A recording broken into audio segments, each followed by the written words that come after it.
बात करबो सरगुजा जिला के अंतर्गत सीतापुर के 12 बछर के नाबालिग पीड़िता के ममा मामी द्वारा अपने भांची के 10 महीना तक दैहिक शोषण कराए के मामला आगुआ है।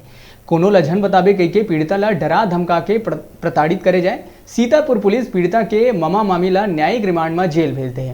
वहीं सीतापुर पुलिस न्यूज़ 36 मीडिया ला बताई कि 12 बछर के नाबालिग पीड़िता के दैहिक शोषण के मामला में और बाकी आरोपी मन के तलाश जारी है।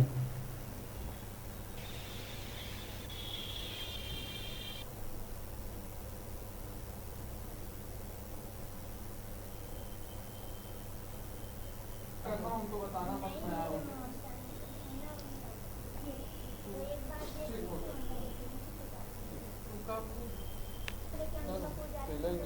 ये लोग सब फंसेंगे ना गाड़ी में, फिर उतार। ये मामला इस प्रकार है कि हमें सूचना प्राप्त हुआ कि नाबालिग लड़की है जिसके साथ उसके मामा मामी द्वारा दुष्कर्म करवाया जा रहा है। तो जब सूचना प्राप्त हुआ तो पीड़िता का बयान लेके एफआईआर काम करके उसमें जो उसके आरोपी मामा मामी थे उनको न्यायिक रिमांड में जेल भेज दिया गया। ये करीबन 5-6 महीना टाइम पीरियड की बात है, जिसमें कभी कभी मतलब साथ ये सब घटनाएँ घटते होते गई है और जिसकी सूचना भी 2 दिन पहले थाने को प्राप्त हुआ।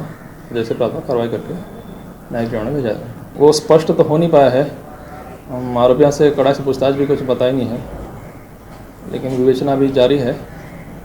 जो जैसा रहेगा तथ्य